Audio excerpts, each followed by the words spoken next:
যিনি আমাদেরকে এমন একজন ইমামের মুকাল্লিদ হওয়ার তৌফিক দিয়েছেন, সেই ইমাম ছিলেন চেরাগে হেদায়েত।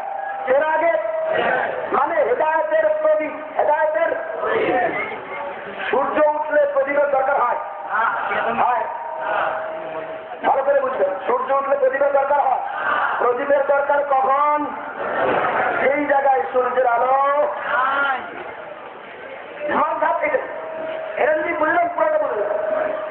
যেখানে কোরআন এবং সুন্নাহের পরিষ্কার ভাষায় কিছু বোঝা যায় না, সেখানে ইমামের মাধ্যমে ওই চেরাগটা জ্বালিয়ে দিই। কি করে দেই?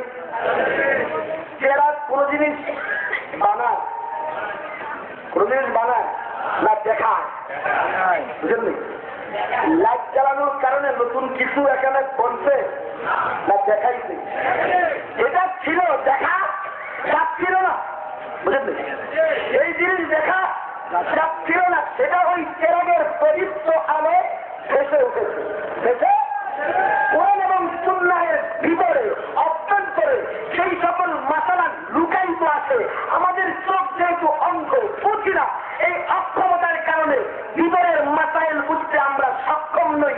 তখন ইমাম আবু হানিফার চেরাগ জ্বালিয়ে তার বুদ্ধি, তার বিবেক, তার জ্ঞান, তার ফাকাহাতের আলো দিয়ে আমরা সেই সকল মাসালা বুঝে যা।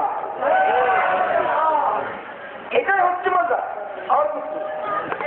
যেখানে কোরআন সুন্নাহে পরিষ্কার আছে, সেখানে কোন ব্যক্তির মতামত গ্রহণযোগ্য নয়।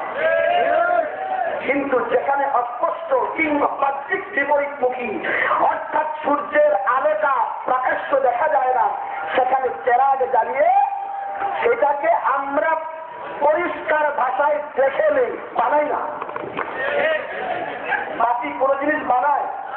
বানায় না দেখায়? বানায় না দেখায়? ইমাম আবু হানিফা কোনো কিছু বানেন নাই, দেখিয়েছে।